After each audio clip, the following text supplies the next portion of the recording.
धाकड़ खबर बेखौफज़ुमा बेबाक अंदाज।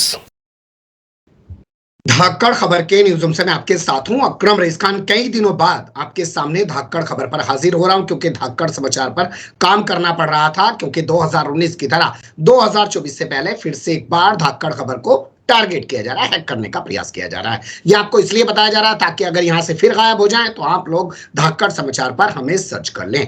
मुद्दा है प्रधानमंत्री नरेंद्र मोदी की विदेश यात्रा से जुड़ा हुआ। पहले वो अमेरिका गए और उसके बाद वो मिस्र गए, और मिस्र में वो एक मस्जिद में भी चले गए जिसका नाम अल हकीम मस्जिद है, और उसके बाद उनका एक वीडियो भी जारी किया गया कि वो किस तरीके से मस्जिद का दौरा कर रहे हैं। अब भारत लौटने पर बताया जा रहा है कि मिस्र में जाकर उन्होंने पूरी अरब दुनिया पर राज करने जैसी स्थिति पैदा कर दी है। जैसे मिस्र जो है पूरी अरब दुनिया का सरदार है, कोई सबसे बड़ा देश है, और पूरे अरब की दुनिया जो है वो मिस्र के कहने पर चलती है। लेकिन कुछ लोग सवाल उठा रहे हैं कि मिस्र तो अमेरिका का पिट्ठू है। जी हां, कुछ लोग सवाल उठा रहे हैं कि मिस्र तो अमेरिका का पिट्ठू है, इसलिए प्रधानमंत्री नरेंद्र मोदी पहले अमेरिका गए और अमेरिका से सीधे मिस्र पहुंचे हैं। इन दोनों भ्रांतियों को लेकर सच्चाई क्या है, मिस्र की अपनी हैसियत क्या है, धार्मिक जो होती है, राजनीतिक हैसियत अरब दुनिया के अंदर क्या है, इन तमाम सवालों को लेकर एक बातचीत करने जा रहा हूं। मीडिया स्टार वर्ल्ड के संपादक हमारे साथ जुड़ रहे हैं, मोहम्मद अहमद काजमी साहब। बहुत शुक्रिया सर वक्त देने के लिए। आपका बहुत बहुत शुक्रिया। आप मुझे अपने चैनल पर बुलाते हैं, उसके लिए शुक्रिया, और मुझे अच्छा लगता है आपके चैनल पर बात करना। जी चलिए, बहुत शुक्रिया। मुझे भी आपसे बात करके बड़ी खुशी होती है। सीधे सवाल पे आता हूं।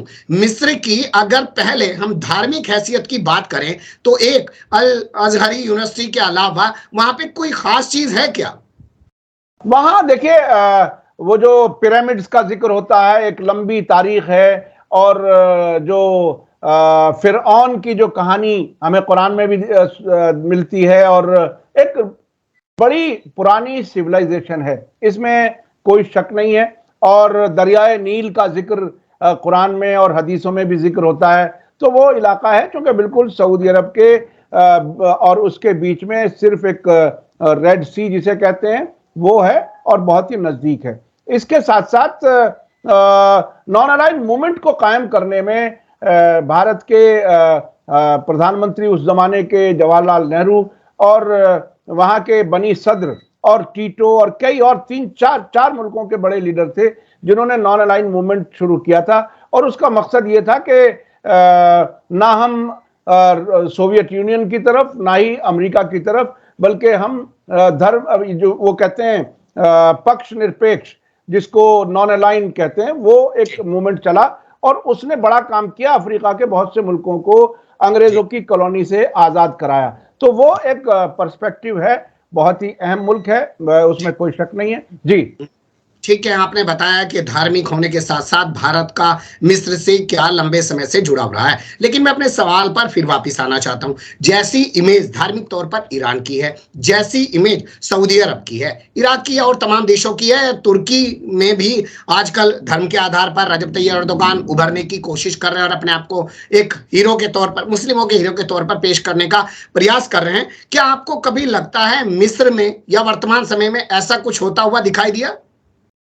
देखिए, अभी मिस्र इस वक्त जिस हालत में है, खास तौर पर 2012 में जिस तरह से मोहम्मद मुर्सी की सरकार का तख्ता पलट करके अब्दुल फत्ताह अल सीसी, ये फौज के कमांडर थे, इन्होंने तख्ता पलट किया, और वहां की इस नई सरकार को रूस, माफ कीजिएगा, इजराइल, अमेरिका और सऊदी अरब की बहुत ही मजबूत सपोर्ट सामने आई, और सऊदी अरब ने बहुत बड़ा फंड मिस्र को दिया अब्दुल फत्ताह अल सीसी को मुल्क चलाने के लिए।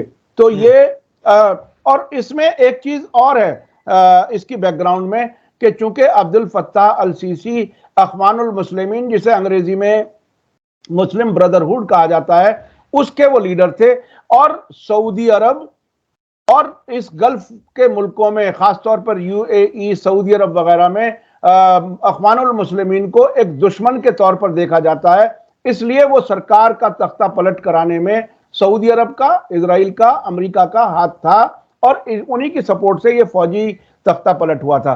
इसके अलावा जो खास बात समझने की है वो ये कि इस वक्त की मौजूदा सरकार जो मिस्र की है वो अमेरिका की दोस्त है, और जब फिलिस्तीनी रेजिस्टेंस फोर्सेस जो हमास, जिहाद इस्लामी या लेबनान के हिजबुल्लाह, जब इनके बीच में टकराव होता है तो मीडिएशन का काम इजिप्ट ही करता है, मिस्र करता है। और मैं इसको इस तरह से देखता हूं मुसलसल खबरों को देखते हुए कि जब इजराइल फंसता है जंग में या इजराइल पिटता है जंग में, तब वो जल्दी से सामने आ जाता मीडिएशन करने के लिए। और उसके पास मीडिएशन करने के लिए, जैसा कि मैंने पहले भी बताया था, गजा का सिर्फ एक रास्ता है दुनिया से कनेक्ट करने का, वो मिस्र के रास्ते से है, रफा चौकी, रफा बॉर्डर।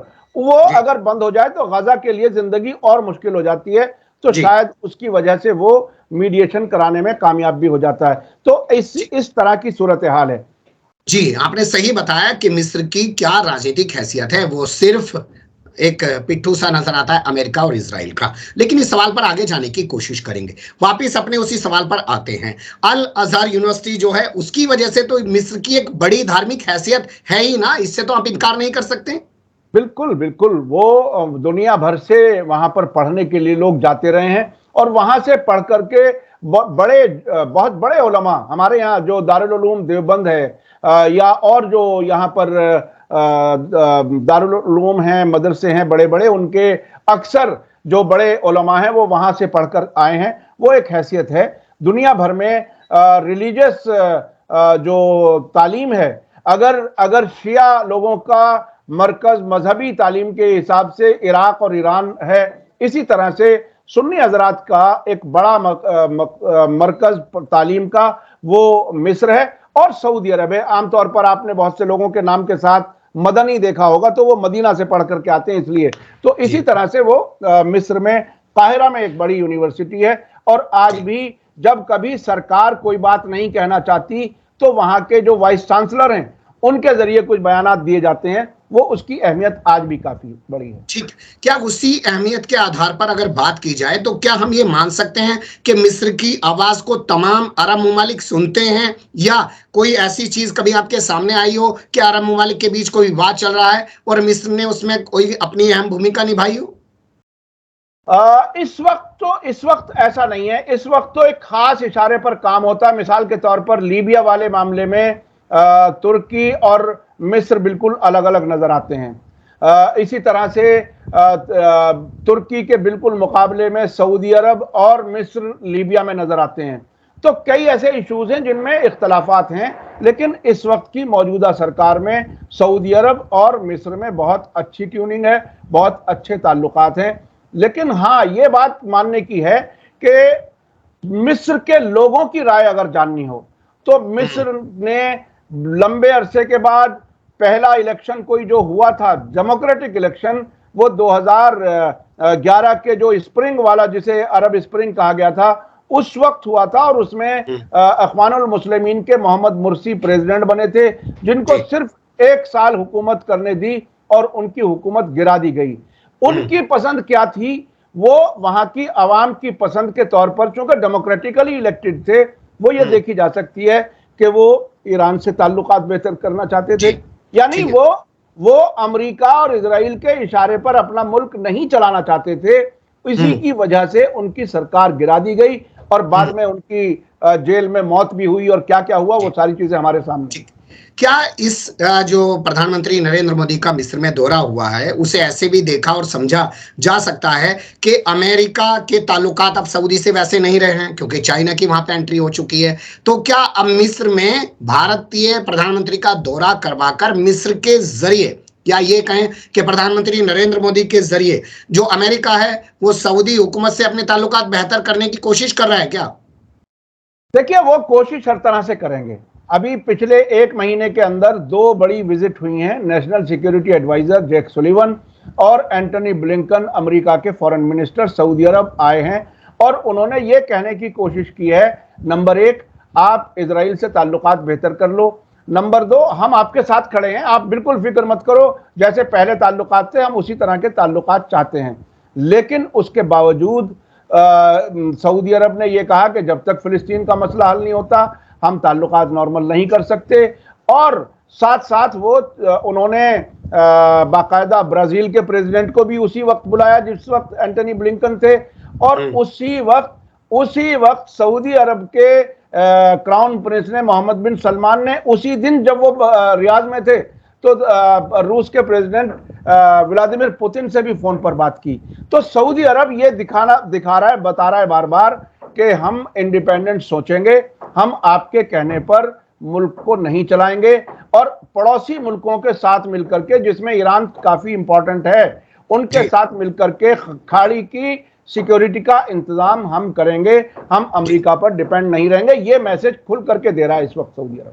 ये मैसेज खुलकर दिया जा रहा है। दूसरे मैसेज की बात कर लेते हैं। प्रधानमंत्री नरेंद्र मोदी को मिस्र का सबसे बड़ा अवार्ड ऑर्डर ऑफ नॉइल दिया गया है। इसको लेकर कुछ इस तरीके से प्रचारित प्रसारित करने का प्रयास किया जा रहा है भगवा गैंग के जरिए, भोंपू मीडिया के जरिए, कि जैसे पूरी अरब दुनिया जो है वो प्रधानमंत्री नरेंद्र मोदी को अच्छा मान रही है, और जो कुछ भारतीय मुसलमान नरेंद्र मोदी की भूमिका पर सवाल उठा रहे हैं वो गलत कर रहे हैं, और इसका फायदा 2024 चुनाव में लेने का प्रयास करेगी भाजपा।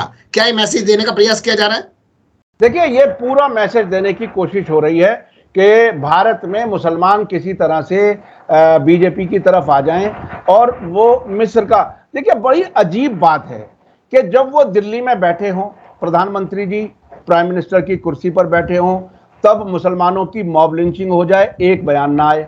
मणिपुर में रोजाना घर जलते रहे, 1.5 महीने से ज्यादा हो गया, एक बयान ना आए। मिस्र में जाकर के ऑर्डर ऑफ लॉ लेकर के यहां पैगाम दें कि हम आपके दोस्त हैं, तो इससे अब कोई धोखे में आने वाला नहीं है। ये बात बहुत साफ है। दूसरी बात, जो मिस्र है या सऊदी अरब है या यूएई है, यहां डेमोक्रेटिक हुकूमतें तो है नहीं, इसलिए पब्लिक का मूड यही है, जो कुछ सरकार कर रही है ये बिल्कुल यकीनी नहीं है। इसका खुला जो सबूत सामने आया है वो जब यहां पर भगवा गैंग ने नफरत बढ़ाई है, वैसे वैसे अरब मुल्कों में भी सोशल मीडिया पर लोगों ने बहुत खुल करके उनकी मुखालिफत की है। कई अरब मुल्कों में हिंदुओं को नौकरी देनी बंद की है, बीच बीच में ऐसी खबरें भी हमने सुनी है। हम ये मजबूरी में नाम ले रहे हैं हिंदुओं को, नहीं तो ये बात हम नहीं चाहते कि हिंदू और मुसलमान के एंगल से बात करें, लेकिन पब्लिक का मूड ये है, ये उसको साबित करता है। तो ये जो हुकूमतें हैं वो एक दूसरे को खुश कर लें, जो खुद डेमोक्रेटिकली इलेक्टेड नहीं है, उनकी कोई ऑथेंटिसिटी नहीं है, उनकी विश्वसनीयता नहीं है, वो आपस में एक दूसरे को अवार्ड दें या कुछ भी करें, लेकिन जो अकेला मुसलमान सड़क पर पीट करके मार दिया जाता है, उस वक्त अगर प्रधानमंत्री का दिल नहीं पिघलता और वो एक लफ्ज नहीं बोलते, तो मुसलमानों के कैसे दोस्त हो सकते हैं? ये बहुत इंपॉर्टेंट है।